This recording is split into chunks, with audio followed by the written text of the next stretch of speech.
É com muita alegria nessa noite que eu queria chamar a missionária Rosiane Lopes. É uma alegria imensa tê-la conosco, irmãos. Ela sempre nos recebe muito bem lá ali na rádio, na Juventude FM, nos dando oportunidade de falar que Jesus é bom e até divulgar o trabalho do nosso ministério. Então hoje nós estamos aqui. Foi difícil trazê-la, viu, irmão? Pensa que é fácil? Não é fácil não, porque ela é cheia de compromissos, agendas, mas o mês de novembro ela reservou para nós. E eu queria com muita alegria apresentar mais uma vez, eu sei que muitos já conhecem a missionária Rosiane Lopes. Vamos dar um bem-vindo bem caloroso. Seja bem-vinda em nome de Jesus. E eu também queria dar um bem-vindo agora ao casal, né? Ao nosso irmão Alailson, marido, sempre acompanha a mulher, coisa boa, né, irmãos? Olha aí, irmãos, o marido sempre tem que acompanhar a mulher e vice-versa, né? Agora eu quero dar um bem-vindo ao casal, vamos lá? Sejam bem-vindos em nome de Jesus, com a palavra mulher de Deus. Aleluia, saúde a igreja com a paz do Senhor Jesus. Amém. Eu quero expressar aqui a minha alegria e gratidão ao nosso Senhor Deus por estarmos reunidos para glorificar o Senhor. Aproveitando que já estamos em pé, eu peço aos irmãos que abram suas Bíblias em Mateus 13, versículo 15. Mateus 13, versículo 15. Todos encontraram? A palavra vai nos dizer assim: porque o coração deste povo está endurecido e ouviram de mau grado com seus ouvidos e fecharam seus olhos para que não vejam com os olhos, ouçam com os ouvidos, compreendam com o coração, se convertam e eu os cure. Aleluia. Pai de amor, de misericórdia e bondade infinita, aqui quero te agradecer, Pai, em nome de Jesus, por essa palavra. Pai, muito obrigada, Senhor, gratidão por aqui estarmos reunidos, a tua igreja reunida, ó Pai, que alegria, Senhor. Quero te agradecer, Pai, te render graças e louvores infinitos pelo que tu és, pelo que tu já fizestes e por tudo que ainda hás de fazer em nosso meio. Pai, em nome de Jesus, Senhor, eu quero te agradecer e assim eu já oro e agradeço em nome de Jesus. Eu quero agradecer ao pastor André Massi, a missionária Eliane Palmeiras pelo convite. Agradecer a todos que estão aqui no altar do Senhor, a todo o corpo de obreiros, a toda a igreja. Também agradecer a minha família que está aqui comigo, já foram apresentados. A amiga, a irmã Tânia também, que aqui está. Agradecer a Deus, que Deus abençoe a vida de cada um. E, gente, o pastor André Massi, ele disse que foi um tanto difícil. Eu devo confessar a vocês que eu tentei fugir. Existe um pouco de Jonas dentro de mim. Então eu tentei fugir de todas as formas, mas a missionária Eliane, ela me pegou de um jeito. Ela me dava uma data, eu fugia, ela dava outra, eu fugia. E não posso, Senhor, não posso. Se é para a honra e glória do Senhor, então aqui estou. Eu trago também as saudações do pastor Augusto, da igreja primitiva, a igreja a qual eu congrego também, o meu irmão, o evangelista Rosivaldo Lopes, e meu marido, Alailson Carvalho, e minha filhinha, Ariane Chiara. Também a Tânia, né? Da igreja primitiva também. E, irmãos, eu sou Rosiane Lopes, não é? Eu nasci em Pernambuco, numa cidadezinha muito pequena, chamada Saloá. Não sei se vocês conhecem, mas o Senhor me trouxe para cá, para Sergipe, eu tinha apenas 9 anos de idade. E quando a gente está lá no mundo, a gente tem um pouco do cego, que Jesus curou. A gente tem um pouco do paralítico, que Jesus curou. Então todos que aqui estão, eu acredito que um dia já foram paralíticos, já foram cegos, já foram coxos, já foram mancos, sem direção, andando torto, andando capenga de uma perna só. É desse jeito, gente. No mundo é desse jeito. E o pior cego, como diz uma frase aí bem conhecida, o pior cego é aquele que não quer enxergar. Mas por quê? O pior cego é aquele que não quer enxergar. Primeiro eu tenho que falar da diferença entre enxergar e ver.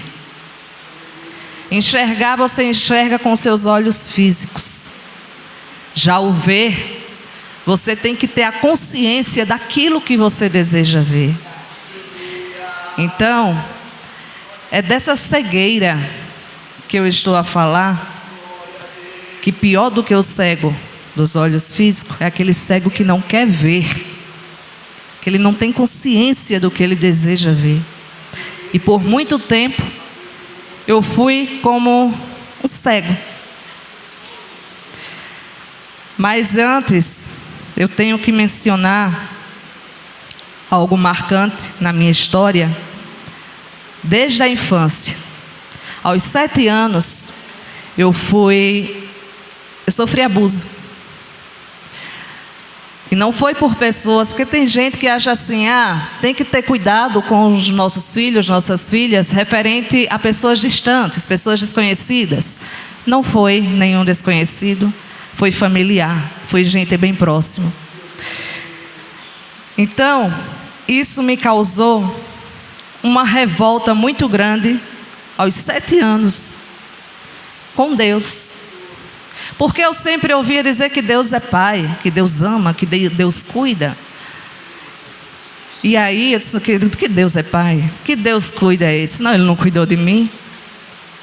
Eu fui obrigada a manter silêncio, porque eu fui ameaçada a ficar calada.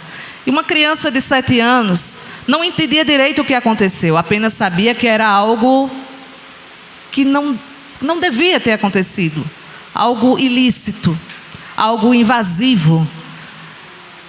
E que eu fiquei de uma forma que eu achava que se eu chegasse para meus pais para dizer, eu iria ser acusada, eu iria ser condenada, e não aquele parente. Não iriam acreditar na minha palavra, mas na palavra daquele parente, acima de suspeitas. E foram dois irmãos. E eu tive que ficar em silêncio, alimentando essa revolta com Deus e revolta com o meu pai. Por que eu transferi essa revolta para o meu pai também? Porque pai, para mim, é a figura que tem que cuidar, que tem que proteger. E eu me senti desprotegida. E eu não pude nem ter a confiança de chegar para ele e dizer o que tinha acontecido. Porque eu acreditei que ele iria brigar comigo, até me bater. Então eu fui crescendo. E essa revolta também foi crescendo dentro de mim. Eu me fechei para muitas coisas, reprimida, calada. Até hoje eu tenho um jeito muito introspectivo. Eu não sou de conversar, eu tenho dificuldade para desabafar com alguém, para falar de mim para alguém. Aí tem gente que olha para mim e diz assim, é uma metida. Ela se acha. Não, não tem nada a ver com isso. Tem a ver com uma proteção que a pessoa cria, um escudo. Tem a ver com coisas que você carrega, do que você já passou. Não é mitidez, gente. Quem sou eu? Não sou nada. Por que eu vou me achar, como dizem por aí? Então, é uma reflexão para a gente parar de criar julgamentos através da capa, como um livro, né? Você olha a capa e já julga o conteúdo. Não, conheça a história da pessoa. Não tire conclusões à margem do que você vê. Mas enfim, vim para Lagarto com 9 anos, carregando esse silêncio comigo.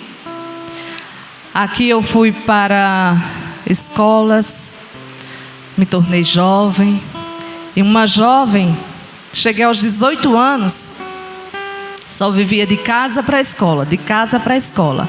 Meu pai, muito possessivo, muito ciumento, ele não deixou eu fazer um vestibular para ir para uma faculdade. 15 anos eu concluí o ensino médio. Um orgulho para meus avós, para os meus tios, porque eles não tinham ninguém alfabetizado na família. Então, mas meu pai, por esse ciúme, ele não deixou. E aí, aquela revolta que a Rosiane tinha de infância, por quê? Por que esse cuidado dele agora? Por que essa proteção exacerbada agora? Ele quer me aprisionar, quer me proibir de estudar, proibir o meu futuro. E aí, ia nutrindo mais e mais revolta.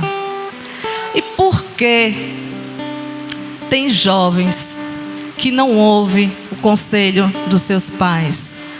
Por que tem jovens que, quando ouvem o conselho de uma mãe, de um pai, não aceita? Porque tem jovens que querem uma liberdade. Pelo menos eu queria uma liberdade, não era para fazer algo errado. Eu queria uma liberdade para estudar.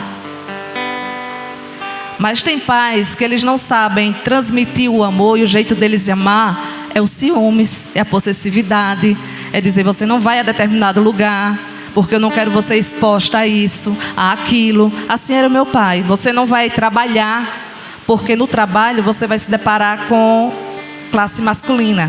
E o homem ele é muito, como é que ele dizia, Jesus? Aproveitador. De tudo o homem quer tirar proveito. Então você não vai trabalhar. E você não vai estudar em local que esteja longe da minha vista. Quando eu ia para a escola, ele ia seguindo, escondido. Mas eu via que ele estava me seguindo. E aí eu ficava com tanta vergonha e com tanta raiva ao mesmo tempo. Por que ele está fazendo isso? Eu não faço nada de errado. É como se eu fosse uma criminosa. Era dessa forma que eu me sentia. Tentando resumir, gente, aos 18 anos eu não tinha nem beijado na boca ainda. E minhas amigas tudo contava histórias de relacionamento.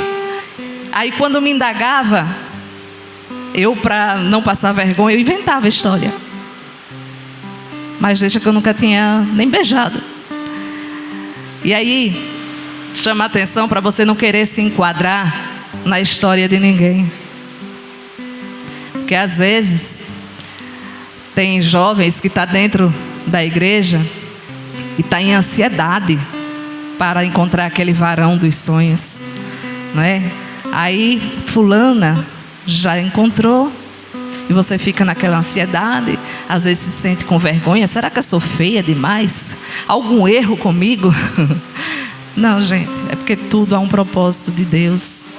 Em tudo há um propósito de Deus. Às vezes é Deus te guardando. Deus te guardando para algo grandioso.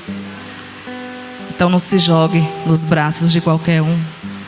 Mas eu, sem ter esse entendimento, eu conheci um rapaz na escola aos 18 anos. E por me sentir aprisionada e ele me oferecer a liberdade, me convidava para ir à praia. Eu nunca tinha visto uma praia na vida, só em TV. E aí ele me convidava para fugir da aula, para ir para a praia. Então eu estava vivendo algo inédito, que era um sonho. E aí eu gazeava a aula, como diz, né? Gazeava a aula para ir para a praia. E nesse ir à praia, foi além. Me perdi, me entreguei. E depois que ele conseguiu o que queria, eis que eu chego na secretaria da escola e vejo um convite. E nesse convite tinha o nome, convite de casamento. E tinha o nome da pessoa. Eu olhei de novo. Era o nome dele. Ali me deu um choque tão grande, naquela hora, um desespero. Eu pedi à menina que trabalhava na secretaria para ver. Ela abriu, eu vi, saí chorando, ela não entendeu nada. Cheguei em casa, chorava. Meu pai e minha mãe sem entender nada. E agora o que eu faço? Que vergonha. Que vergonha. E isso eu vi na quinta-feira. O casamento seria no sábado. Já vi, já? E aí, à noite, chorando, meus pais preocupados, eu chamei meu pai. Eu disse: meu pai, eu sou motivo de vergonha para a família. Eu errei, meu pai, me perdoa. E ele: o que foi, minha filha? O que foi? Ele começou a chorar sem nem saber o que era. Eu disse: meu pai, eu me entreguei a um homem. E aí ele, chocado, aí foi que chorou mais ainda, porque a princesa dele, a preciosidade dele, que ele queria ver entrando em uma igreja de véu e grinalda, né, vestido branco, estava dando aquela notícia. E aí, irmãos, meu pai era muito bravo. Ele chorou, mas de repente ele disse: quem é? Eu vou matar. Ou ele casa ou eu mato. Eu disse: mas meu pai, eu vi o convite, ele já vai casar sábado. Não, ele vai casar com você. Ele desonrou. Ele vai casar com você. Eu mato ele na porta da igreja. E aí pronto. Imagina o desespero. Eu disse: eu não vou apontar. Ele não sabia quem era. Ele só ia saber se eu dissesse. Eu não vou apontar. Pois não é que meu pai foi na escola, especulou saber quem era. Só que ele só conseguiu ir na segunda. Ele já tinha casado no sábado. Mas ele chegou e sabia quem era o cara. Estava de lua de mel. Depois da lua de mel que ele apareceu lá, aí meu pai foi, de arma, guardada, chamou ele, disse que estava sabendo de tudo, disse: você vai casar com ela. Ele disse: eu já sou casado. Ainda ironizou, ainda riu na cara do meu pai. Você está louco? Isso não importa. Você vai morar com ela.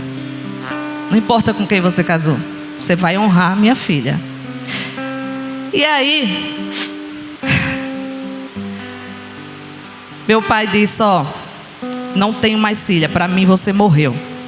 Ele não quer, ou ele assume ou morre. Vou lhe jogar lá. Descobri onde era a casa da mãe dele. Me jogou na casa da mãe dele, na casa da mãe do rapaz.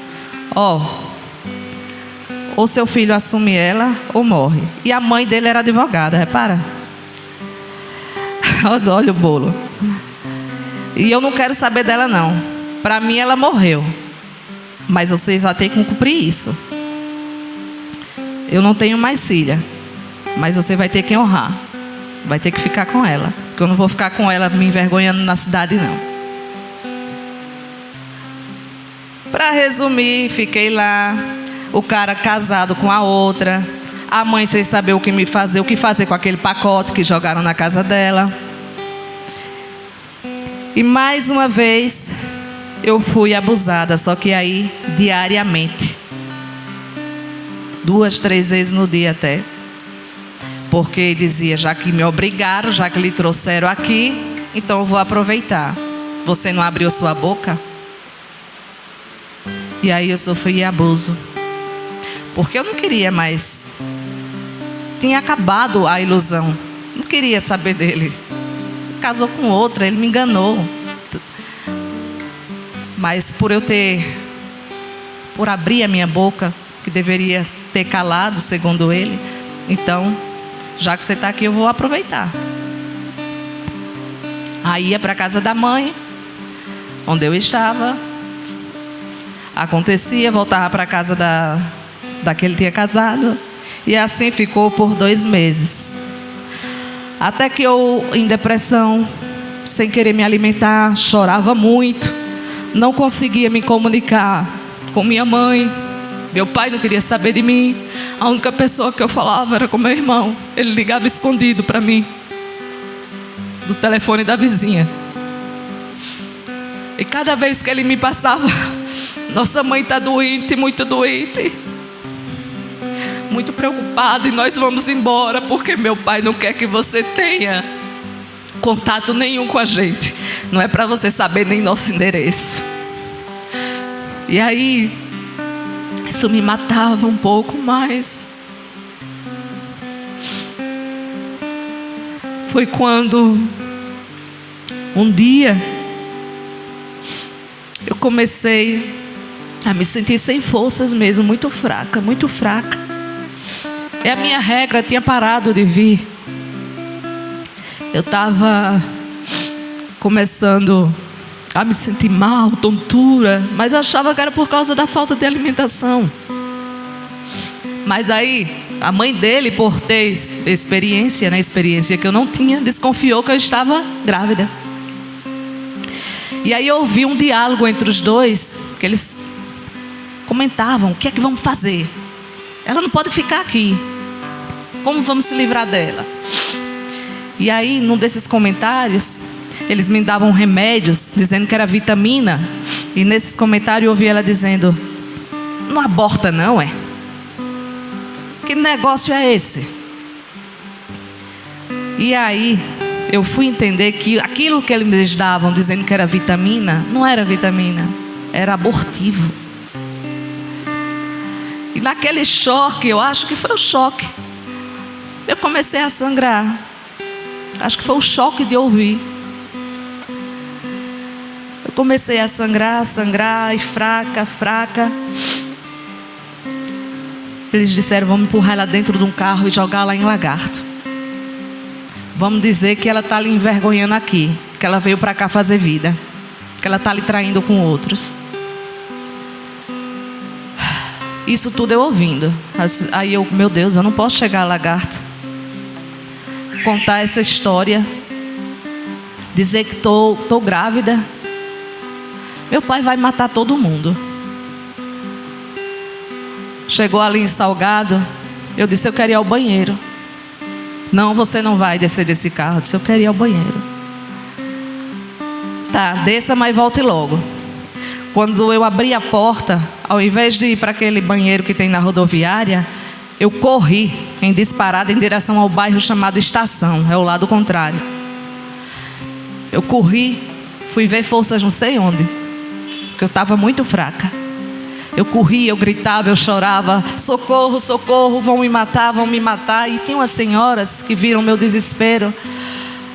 Aí me abraçaram. E eles que vinham correndo atrás para me trazer de volta para o carro, disseram: ei, bora. Eu tenho que levar ela, tenho que levar. E as senhoras disseram: não, você não vai levar ela. Daqui você não tira ela não. Porque elas perceberam que tinha algo errado. Estava pedindo socorro, perguntando onde tinha a delegacia. E aí eles viram que não tinha como, que as mulheres ameaçaram. Eles foram embora, voltaram para Aracaju. E eu fiquei em Salgado. Aí liguei para meu irmão, passei para ele o que estava acontecendo, a armadilha que estavam tentando fazer para o meu pai, que era para gravar tudo em gravador. Se ele tivesse alguma atitude de ameaçar, querer matar alguém, eles iam preparados com tudo. Aí meu irmão adiantou para meu pai, minha mãe. Eles foram me buscar em Salgado.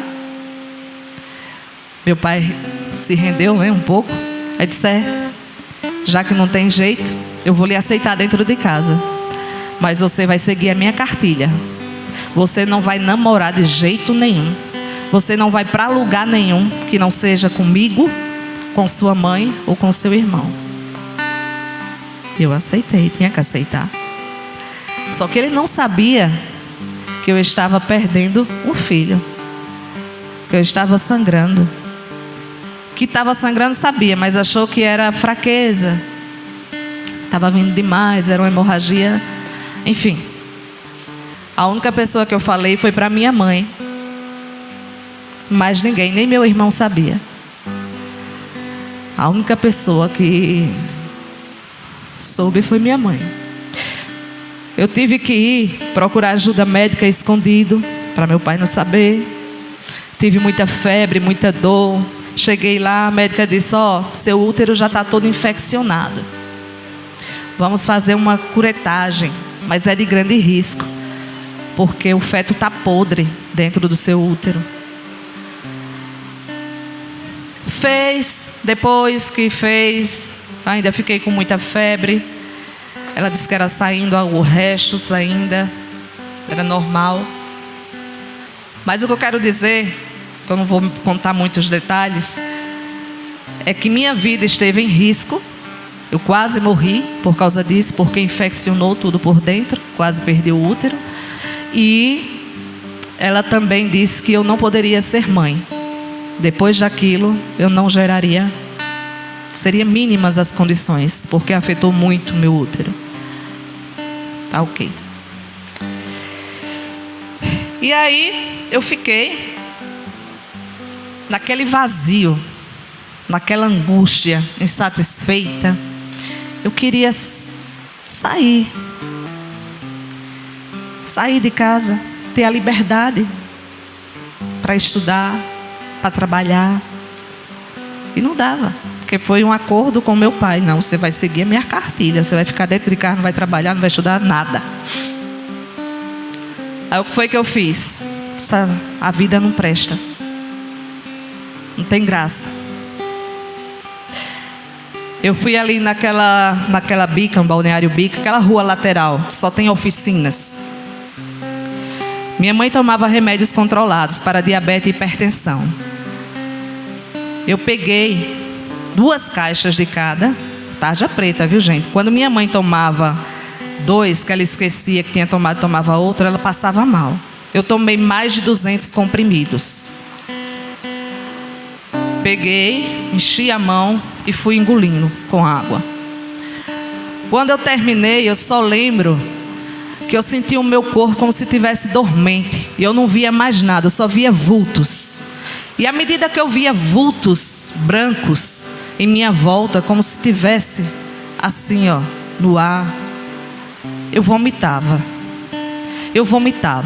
E ao mesmo tempo, se eu olhasse para alguém que chegasse, que fosse passando, eu não via a sua fisionomia. Eu via uma mulher olhando para mim, dando risada, dando gargalhada. Mas quando eu olhava para ela, que ela dava gargalhada, que eu desviava, via os vultos. E aí eu vomitava. E foi esse vomitar que, creio eu, que eu coloquei tudo para fora e não me fez mal nenhum. E aí eu fiquei frustrado, eu não consegui.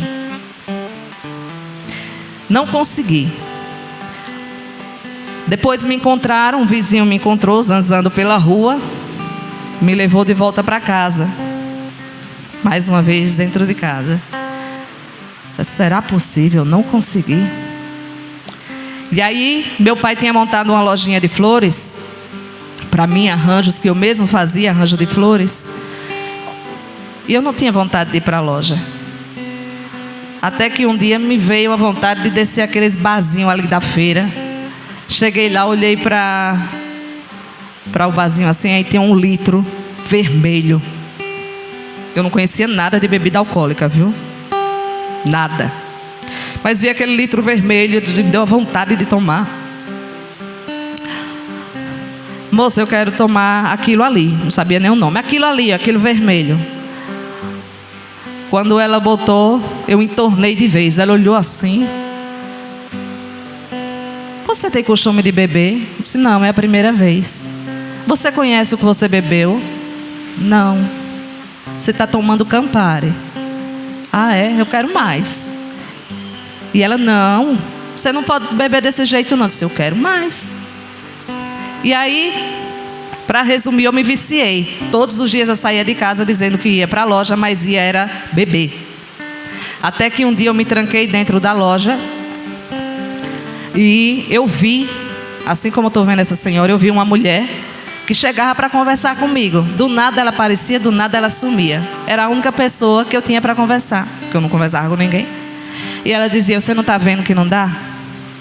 Você está vendo que ninguém lhe suporta, seus pais não lhe amam, seu irmão não lhe ama. Ninguém liga para você não, menina. A solução para você é tirar sua vida. Acabe com isso. Deixe de ser fraca. Acabe com isso. Você é um estorvo na vida de todo mundo. E aí eu ficava me sentindo realmente um peso. Ninguém gostava de mim. Meu pai não gostava de mim. Minha mãe disse assim: nunca pensei de minha filha me causar tamanha decepção. Eu esperava minha filha linda, de vestido branco, entrando dentro de uma igreja. Que vergonha, que decepção. E aí isso me machucava. Eu disse: minha mãe só tem vergonha de mim. Meu irmão tá nem aí para mim. E Deus, que Deus, já ia na rua: ei, Jesus te ama. Era tanto Jesus te ama que eu ouvia, meu irmão, minha irmã. Tanto Jesus te ama que eu ouvia na rua. E eu dizia: lá vem, Jesus me ama. Eu tinha era raiva quando eu ouvia essa frase: que Jesus me ama. Vem. Jesus não me ama não. Aí eu fugi de casa. Eu vou para Aracaju. Peguei o que eu tinha ainda de economia. Vou para Aracaju em busca de emprego e estudar. Porque aqui meu pai me aprisiona, não deixa eu fazer nada, pois eu vou fugir de casa. Isso fiz, fui. Cheguei lá, passou um mês e alguma coisa, minhas economias foram embora, eu não tinha mais como pagar aluguel, não tinha como comer, não arrumei o trabalho, enfim. Frustração. E aquela mulher só me aconselhando: acabe com isso, acabe com isso. Botei na mente: eu vou comprar chumbinho. Mas onde eu vou comprar que eu não conheço aqui? Aracaju. Aí tinha um rapaz que ele tinha problemas mentais. Era vizinho do local onde eu morava. E era a única pessoa que sentava na porta para conversar comigo. Para um doente mental. Eu não era de conversar com ninguém. Aí eu disse: fulano, você compra 2 pacotes de chumbinho para mim? Ele: para que você quer? Eu disse: para matar rato. Onde eu estou morando está cheio de rato. Ele: tá certo, vou conseguir. Com um amigo, certo. Ele foi, conseguiu. Eu peguei, me lembro como hoje, ó. Botei os 2 pacotes de chumbinho dentro do copo, um copo descartável. Coloquei um pouco d'água. E aí, movida pela raiva, pelo desgosto, por tudo, eu ergui assim, eu disse: Deus, você não é o Todo-Poderoso? Você não disse que existe? Então, se você existe, me prove agora. Me livre. E ainda me deixe sem sequela. Quero ver. Me livre agora. E aí a mulher apareceu, dando risada: acaba com isso, acaba com isso. Deus está lá se importando contigo, Ele nem te ouve. Aí eu desafiei a Deus: se você existe, você vai me salvar agora. E vai me salvar sem sequela. E entornei. Eu só lembro que quando eu tomei, eu caí logo no chão, comecei a me debater, sem controle dos meus movimentos. E ainda lembro do rapaz, que eu deixei a porta aberta. O rapaz doente, ele entrou. E eu vi os gritos dele. E eu não conseguia falar nada, que eu só me batia no chão. Aí já tenho lembrança, num leito do hospital, e ouvi a voz do médico dizendo assim: tão jovem, fazer uma besteira dessa, não tem nada o que fazer não. Não tem o que fazer não. Aí é no máximo 24 horas. Procure contato com a família, se tiver família. Se quiserem ver ela ainda assim, desse jeito. Que aí não ultrapassa 24 horas não. E a gente não tem mais nada o que fazer não. E ali eu no desespero querendo dizer que não era para chamar ninguém, não era para chamar meus pais. Eu não queria que me vissem naquela situação. Depois de já na UTI, cheia de aparelhos, eu tenho recordação de ver a minha mãe chorando muito e dizendo: minha filha, por que você fez isso? Tanto que nós te amamos. E aquilo me doía. Mas, irmãos, eu não posso deixar de falar de uma experiência que eu morava num quartinho. E enquanto dizem que eu estava lá, dizem porque eu não vi, deitada no leito lá de UTI, amarrada, inclusive amarrada. Mas por que amarrada se você estava imóvel? Não é? Porque eu fiquei sem voz, sem abrir os olhos, como morta. Por que amarrada? Porque diz que teve um instante que eu levantei, arranquei todos os aparelhos, inclusive disse que jorrou muito sangue lá, que eu peguei uma toalhinha e comecei a dançar com a toalha e pedi para abrir as portas. Abra as portas, abra as portas. E aí tiveram que me amarrar no leito para poder ficar com a sonda por onde estava expelindo o veneno. Muitos em oração, tanto na minha casa, católicos, evangélicos, como também lá em Aracaju. Inclusive foi uma comissão de evangélicos, pediram permissão para orar lá dentro da UTI. E diz que à medida que orava, parece que a força da oração expelia mais o veneno. E aqueles médicos que disseram que eu não ultrapassaria 24 horas... ficaram sem entender como eu já ia em 5 dias na UTI. E no 5º dia,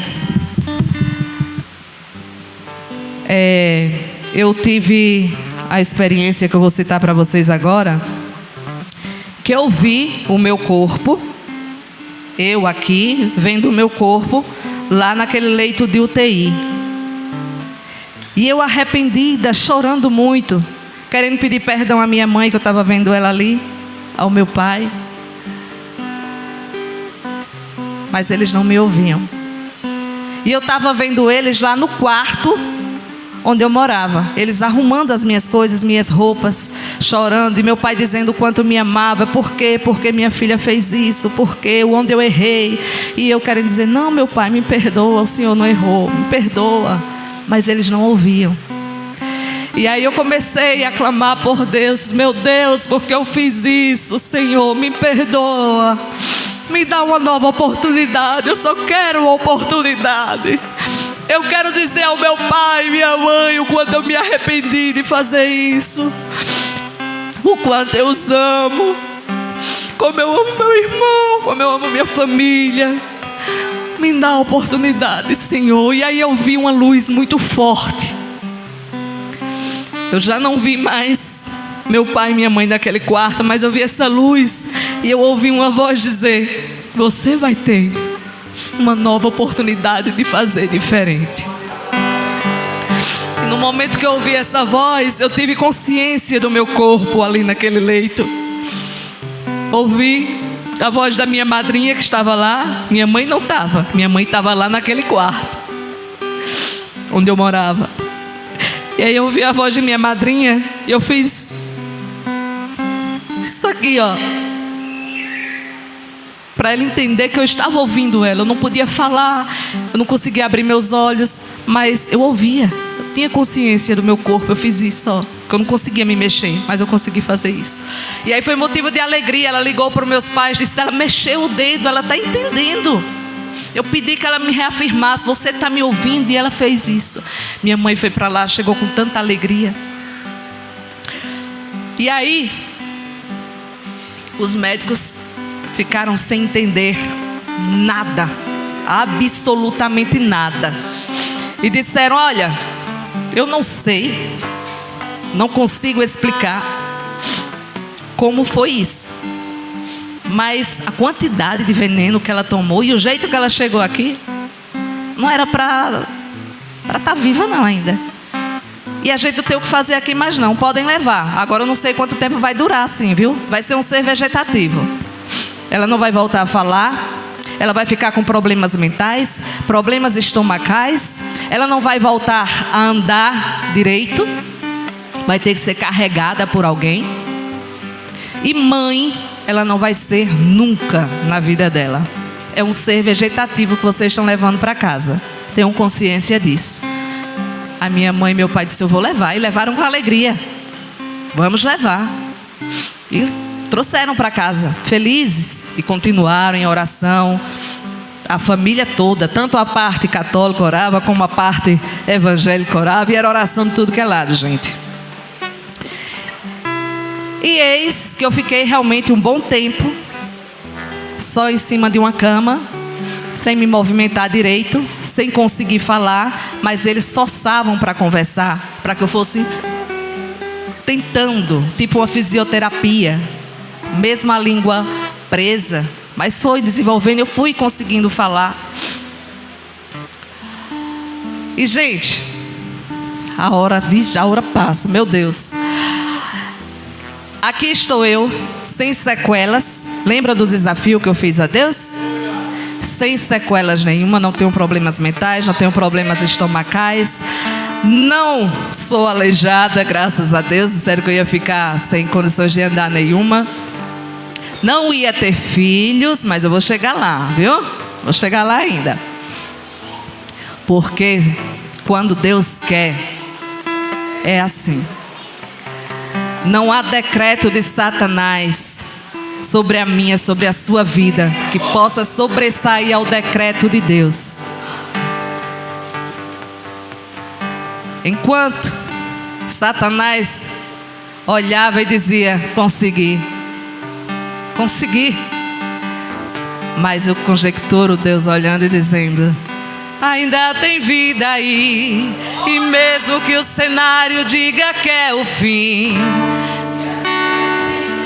que é pra desistir, mas Deus está dizendo, ainda existe vida aí, ainda tem vida aí. E o tempo não limita o que eu vou fazer, eu lhe garanto e afirmo pra você, ainda tem vida aí, vai voltar a viver, existe vida aí. Então não se importe com aquilo que o homem decreta sobre a sua vida. Pela medicina já tinham desenganado. Não tem mais jeito. Foi isso que meus pais ouviram. Não há o que fazer. Não ultrapassa 24 horas. Mas Deus estava montando o cenário para impactar a todos. E aí, aquelas vozes tiveram que se calar. Mas irmãos, depois de recuperada, o meu pai viu como uma forma de me tirar da depressão algo que eu sempre gostei muito, a música. Ele disse, eu vou investir na música. Você sempre sonhou com música. Montou uma banda para mim, banda de forró. Mas isso não me preencheu de forma alguma. Subi aos palcos me sentindo vazia e descia daqueles palcos me sentindo mais vazia ainda. Usando o meu corpo para atrair a atenção, rebolando, subindo e descendo no rebolado em cima dos palcos. E para mim aquilo nada me preenchia. Nada. E eu sentia raiva do meu corpo. Por muito tempo eu senti raiva do meu corpo, porque eu dizia, o homem só olha para mim vendo o meu corpo. Eu quero alguém que olhe para mim vendo quem eu sou. Alguém que queira amar a mim, não o meu corpo. E aí eu fui me afundando na tristeza. Eu fui bebendo, tinha que beber para poder subir nos palcos, para interpretar. Ali eu era um artista, um intérprete. Cantava para alegrar, como dizem por aí, né? Para alegrar a vida do outro. Mas a minha é totalmente vazia e cheia de tristeza. E hoje, para a glória e honra do Senhor, a minha voz louva, glorifica ao nome dEle. E não tem coisa melhor do que usar a minha voz para Ele. Porque eu posso chegar aqui até um pouco abatida, até um pouco triste, mas eu não saio daqui da forma que entrei. A cada louvor, a cada palavra, a gente se enche, a gente se revigora, se fortalece. É muito diferente da cantoria, como diz, a cantoria do mundo é muito diferente do louvor na casa do Senhor, que só nos traz paz, alegria, conforto. Mas, irmãos, aí veio a morte dos meus pais, um acidente trágico, causado por um delegado embriagado. Mais uma revolta com Deus. Por que me salvastes? Por que não deixasse que eu morresse? Para agora arrancar de mim meu pai e minha mãe de uma vez só? Que Deus cruel é esse? Eu não quero esse Deus para mim. Tu não me ama de jeito nenhum.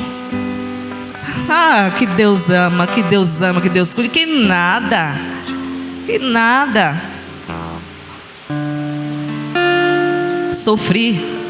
Sofremos, eu e meu irmão, muito. Tive vontade de tirar a minha vida? Tive. Mas sabe por que eu não tirei? Porque eu parei disso a ser um ato de muita covardia. Meu irmão, ele está passando pela mesma dor. E eu chegar a tirar a minha vida para causar uma outra dor a ele. Ele já está sofrendo, eu ainda trazer mais dor. Que é isso? Não vou fazer isso não. Tem gente que diz que tirar a vida é coragem. É um ato de coragem? Não, é um ato de covardia. Não é coragem de jeito nenhum. É covardia. Se eu não vou me render a essa vontade. Eu não vou. Cheguei no quarto. Mas antes disso, toda noite antes de dormir, eu ouvia um louvor que falava muito comigo e me trazia tranquilidade para conseguir dormir. Eu não sei se vocês conhecem. Se conhecem, vem comigo. Posso, tudo posso, naquele que me fortalece. Nada e ninguém no mundo vai me fazer desistir. Quero, tudo quero, sem medo entregar meus projetos, deixar-me guiar nos caminhos que Deus desejou pra mim. Ali está, vou persistir, tudo aquilo que Deus escolheu pra mim, vou perseguir, e mesmo nas marcas daquela dor, do que ficou, vou me lembrar, realizar o sonho mais lindo que Deus sonhou. Em meu lugar está, à espera de um novo que vai chegar. Vou persistir, continuar a esperar e crer, mesmo quando a visão se turva e o coração só chora, mas na alma a certeza da vitória eu vou. Mas seguindo enquanto tantos não entendem, vou minha história profetizando que eu posso em quem? O nosso Senhor Jesus. E foi nessa palavra que eu fui me apegando, me fortalecendo. E eu não vou desistir, eu não vou desistir. Eu vou viver tudo que dizem que Deus quer que eu viva, porque eu vivia recebendo. nas ruas, pessoas dizendo: Jesus te ama, Jesus tem um propósito na sua vida, Jesus tem algo com você, Jesus quer que você use a sua voz para a glória e honra do nome dele, para louvar a ele. E eu dizia: isso é coisa de crente, não tem ninguém na igreja deles para cantar não, é? Estão querendo me levar. Oxi, mas imagina eu com um saiotão lá embaixo, Deus me livre, um saiotão lá embaixo dentro da igreja. Oxi, que nada, rapaz, que nada. Aí, nesse momento que eu fui me fortalecendo com esse louvor, eu cheguei, entrei dentro do meu quarto, numa noite que eu já me via sem forças para nada. Pela minha força eu não vou conseguir, não tenho mais o que fazer. Eu estava assim, ó, eu não conseguia parar de tremer. Minha mão, meu pé, minha cabeça olhavam para mim com piedade. Ei, já era, acabou, é um peso nas costas do irmão. A menina ficou doente e aquilo me deixava tão mal. Foi para neurologista, foi para tudo que é médico que você imagina. E dizia: não, aí foi do choque. Foi do choque. Aí vai passar com o tempo. E aquilo só me deixando mal. Gente, o cego Bartimeu, a palavra diz, em algumas Bíblias vai dizer que ele estava à beira do caminho. Outras vai dizer que ele estava junto ao caminho. Sabe qual foi o meu problema? É que eu fiquei muito tempo à beira do caminho. Aquele cego, a palavra diz que ele estava à beira do caminho e que ele carregava consigo uma capa. Aquela capa o identificava como cego. Era algo que ele carregava para identificá-lo como cego. Ele era discriminado pela sociedade. Aquela capa era discriminação, era humilhação. Aquela capa era um certo conformismo com a situação. Eu sou cego e sendo como cego eu tenho que usar essa capa. E ele clamava à beira do caminho. E quem é o caminho? Jesus. E eu estava como aquele cego, clamando à beira no caminho, mas não entrei no caminho. Eu não estava no centro do caminho, não estava vivendo o centro da vontade de Deus. E é por isso que mesmo Deus tendo operado na minha vida naquele leito de UTI, eu continuei sem querer enxergar o poder de Deus, o que Ele tinha feito. Eu continuei carregando minhas capas, a capa do comodismo, a capa das vaidades, a capa do orgulho, a capa de me sentir ofendida, a capa dos traumas. Enfim, eu poderia citar diversas capas. Eu não me desapeguei da capa. E aquele cego, ele só foi receber a cura de Jesus quando ele jogou a capa e foi em direção a Jesus. Quando ele foi ao caminho, quando ele saiu da beira do caminho e ele foi ao caminho. Quantos e quantos têm vivendo aí à beira do caminho, à margem do caminho, e não estão vivendo no centro do caminho, no centro da vontade de Deus? Inclusive dentro da igreja, não é lá fora no mundo não. Dentro da igreja tem pessoas que aceitaram uma religião, mas não aceitaram a Jesus, não aceitaram a transformação, estão apegados a capas, não jogaram suas capas, e aí Jesus não vai operar a transformação, o Espírito Santo não vai operar a transformação por causa das capas que você carrega. Então liberte-se de suas capas, ou você não vai conseguir conhecer o caminho que é Jesus. Você está conhecendo de ouvir falar. Eu ouvi falar que Jesus fez, Jesus faz. eu estou salva porque eu aceitei Jesus na minha vida. Mas está dentro de uma igreja com contenda, com fofoca, com orgulho. Está dentro de uma igreja se ofendendo com qualquer coisinha. Ei, uma das piores armadilhas de Satanás é a ofensa. E tem crente se sentindo ofendido com tudo. É o crente não me toque. É o alecrim dourado. Fulano chegou, me olhou de cara feia. Eu não vou mais para o culto daquela igreja. Fulano não me dá a paz.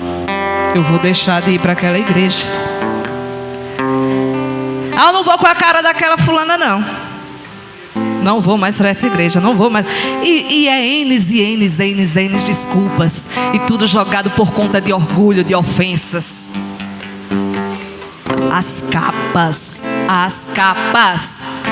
Tem gente precisando se libertar das capas.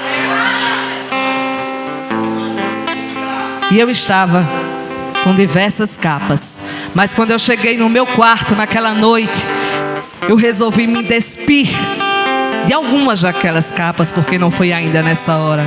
Mas algumas, o orgulho foi um deles. Eu me ajoelhei. Eu disse: meu Deus, me perdoa.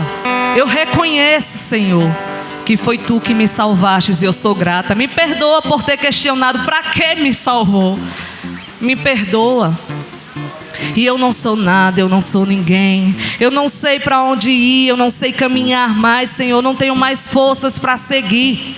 Mas eu não quero tirar a minha vida, eu não quero desistir. Eu não quero fazer isso comigo, eu não quero fazer isso contigo, eu não quero fazer isso com meu irmão. Então, Senhor, me dá forças para continuar. Porque somente Tu podes fazer algo por mim, mais ninguém. E ali naquela hora, eu chorei muito. E eu me senti Zaqueu. Zaqueu, a palavra me diz que ele era um homem rico. Muito rico. Mas que ele ouviu falar que Jesus iria passar. E ele quis ver. Ele queria ver Jesus. E naquele momento eu queria ver Jesus. Eu queria sentir o poder de Jesus. Zaqueu se sentia muito pequeno. Ele era pequeno, na verdade. Ele teve que subir num pé de figueira, acreditando ele que só viria Jesus se subisse naquele pé de figueira. Eu me sentia muito pequeno. Eu me sentia um nada. E eu: Jesus, eu não sou nada, mas eu quero Te ver, Jesus. Eu não sou nada, mas opere em minha vida. Me ajuda, me ergue, me levanta, Senhor, me ajuda a caminhar. Aquele homem, talvez, por ele ser rico, acostumado a ser bajulado de alguma forma, porque tem gente que é assim, né? Tem um poder aquisitivo e é muito bajulado. E talvez se sente assim superior. E por esses costumes de superioridade, ele achou: para ver Jesus eu tenho que estar no alto. Sou muito pequeno, então eu tenho que subir na árvore mais alta. Mas deixa que Jesus, ele não vinha catando assim nos céus. Vinha? Não. Mas Jesus, ele sonda o meu e o teu coração. E aquele homem, ele queria ver Jesus. E Jesus, sabendo disso: Zaqueu, desce. Desce. Como querem dizer? Zaqueu, se humilha, Zaqueu. Não é daí de cima não. É de baixo mesmo, Zaqueu. Desce. Se arrepende. E aí eu vou passar a noite na tua casa.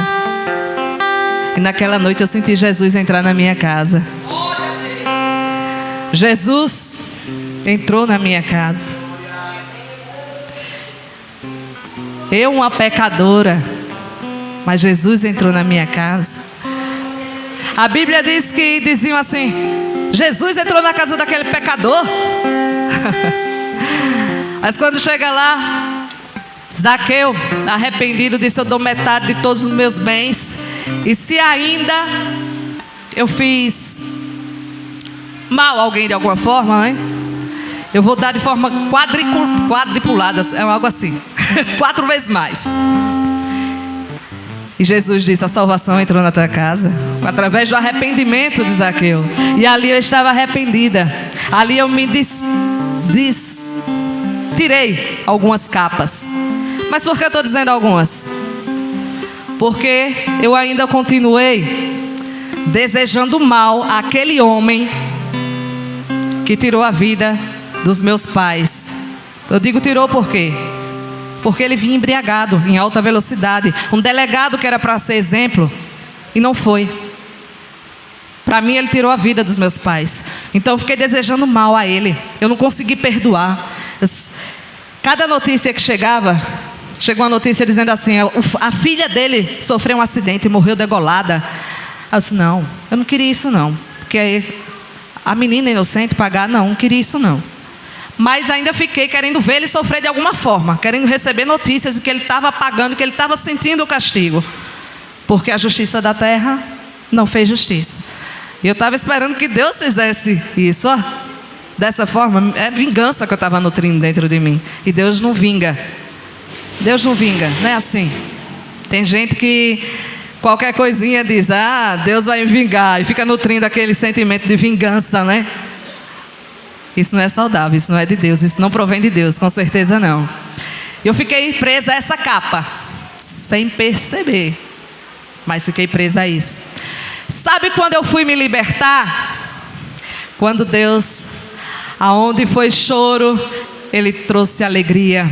Aonde foi morte, Ele trouxe vida. Sabe aquele cego, um cego que a Bíblia diz que é o cego de nascença, que Jesus... Ele não estava clamando à beira do caminho. Ele não estava em lugar alto para ver Jesus. Mas ele estava lá no seu cantinho. E Jesus foi lá até ele. Como eu já disse, Jesus sonda os nossos corações. E Jesus sabe de tudo que acontece. Não escapa nenhum detalhe às vistas dele. Ele foi aquele cego. O cego chamou ele? Tentou chamar a atenção de alguma forma? Não, estava lá no cantinho dele. Jesus foi lá, pegou o lodo, aliás, pegou o barro, a lama, cuspiu, e o cuspe era motivo de desonra, de humilhação para aquele cego. Eram as capas que ele carregava. Humilhação, vergonha, desonra, feridas difíceis de sarar. E eu carregava feridas difíceis de sarar. A dor da partida, a dor do luto, querendo vingança. Mas Deus me restituiu, como eu já disse, com a graça de ser mãe. Algo dito por 3 vezes, sem condições de ser mãe. Nunca será mãe, jamais será mãe. Minha linda filha ali vai fazer 7 anos agora, dia 19 de novembro, está ali. Eu digo que minha filha é o lodo.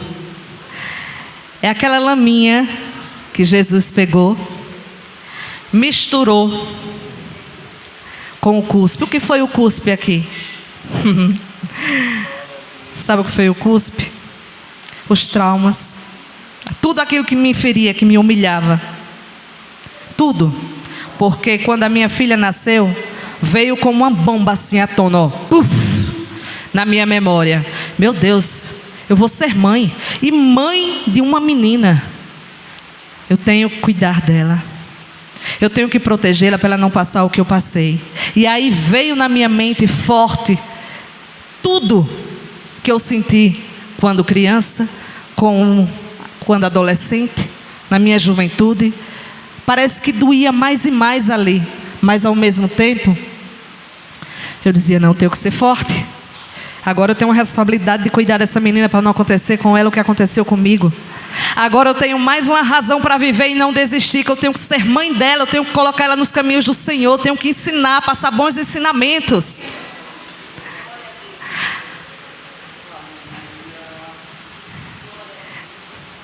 E essa filha, junto com a alegria de ser mãe, junto com a alegria de voltar a viver, porque eu me sentia morta,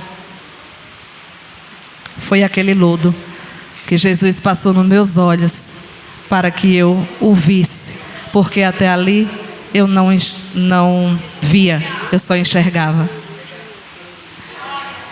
Eu só enxergava meus olhos carnais, mas eu não admitia ver com os meus olhos espirituais, ver o que Deus já tinha feito, fazia, estava fazendo e vai fazer, continua a fazer em minha vida até hoje. Então eu digo que com o nascimento da minha filha eu renasci. Eu renasci. E aí foi onde eu comecei a realmente a ver tudo, a reconhecer tudo, o grandioso Deus na minha vida, o quanto Ele operou em minha vida, e até aqui me carregou o Senhor. Ebenezer, Ebenezer, Ebenezer. Então, o que eu tenho a dizer, igreja, volto a repetir: pior cego é aquele que não quer ver. Então queira ver. Queira ver, não apenas enxergar. Tem muitos apenas enxergando e sem conseguir ver, porque estão presos a capas e tem que jogar capas fora. A capa impede de você conhecer o verdadeiro caminho. E Satanás quer que você fique nessa posição aí, de ficar à beira do caminho, clamando à beira do caminho.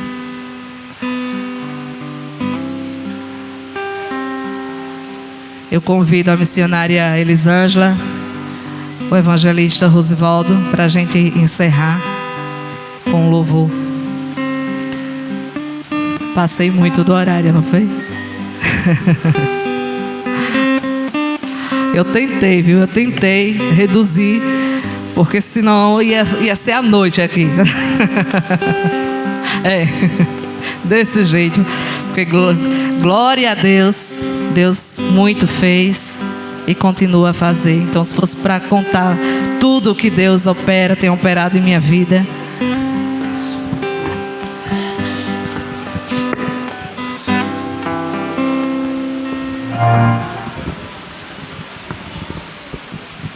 Aleluias. Vamos ficar de pé, igreja? Vamos adorar. Já está até. Vamos adorar a Deus. Depois desse testemunho, eu sei de tudo isso, é verídico. Conheço Rosiane e Rosivaldo há quase 20 anos, né? Então eu sei do testemunho deles. Sobre o resto, quando eu retornei de Pernambuco para cá, e hoje eles são um testemunho vivo da glória do Senhor Jesus na terra. Tanto tem filha como tem um casamento abençoado, e Rosivaldo também, e os dois agora na presença de Deus, para dizer que Ele é grande e que Ele ainda faz nesta terra. Eu não posso deixar de falar uma coisa, irmãos. Tanto a Rosiane quanto eu, foi necessário pessoas como hoje nós temos essa responsabilidade, falar de Jesus onde quer que você esteja. Ela citou aqui que diversas pessoas pararam ela no caminho para dizer: Jesus te ama. Deus usou diversas pessoas para falar com ela. Já pensou se essas pessoas ficassem acomodadas e não fizessem a missão, não assumissem a missão de falar de Jesus? Talvez isso não tivesse entrado tanto nela quanto entrou e não estivéssemos aqui. Da mesma maneira foi comigo. Eu tive pessoas que vieram falar de Jesus para mim, mas já parou para pensar se alguém não tivesse entendido isso, de passar a falar de Jesus, e alguém tivesse falado para mim? Então que possamos entender essa importância, é falar de Jesus, até mesmo como a missionária Eliane falou hoje. Se você não tem muito o que falar, mas deixe que o seu testemunho, o seu comportamento perante a sociedade fale de Jesus, fale de um Jesus que tem poder para transformar vidas. Mas não perca a oportunidade de falar de Jesus para alguém, pois esse falar de Jesus para alguém pode resultar numa Rosiane Lopes na presença de Deus e em um Rosivaldo Lopes na presença de Deus.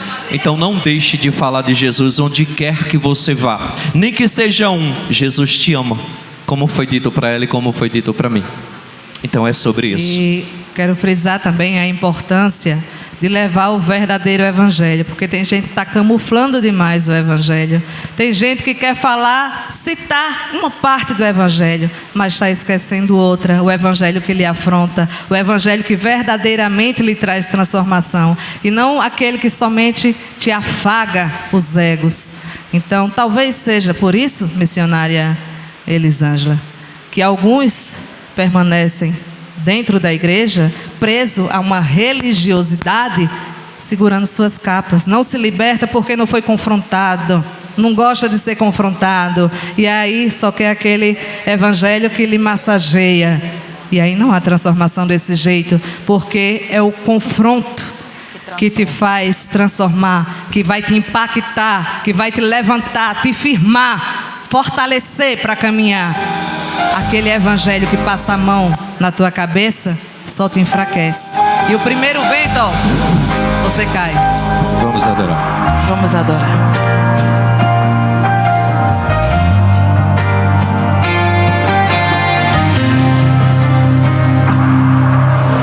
Muitos confiam em carros, outros em seus cavaleiros. Muitos te louvam com lábios e o coração dividido, perdidos dentro da casa do Pai. Já não se lembram que o céu é real, tão ocupados com coisas banais. Abra os nossos olhos espirituais, porque pararam de falar do céu. Acham que Cristo não vai mais voltar.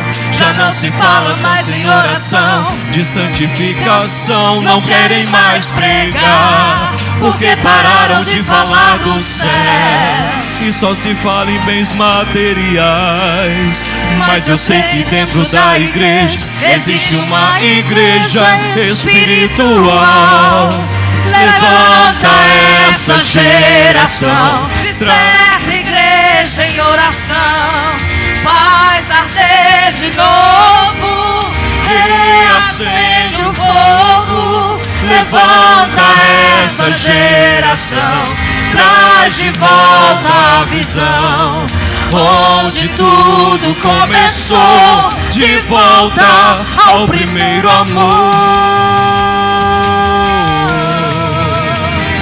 Levanta a igreja, abra sua visão espiritual, liberte das capas.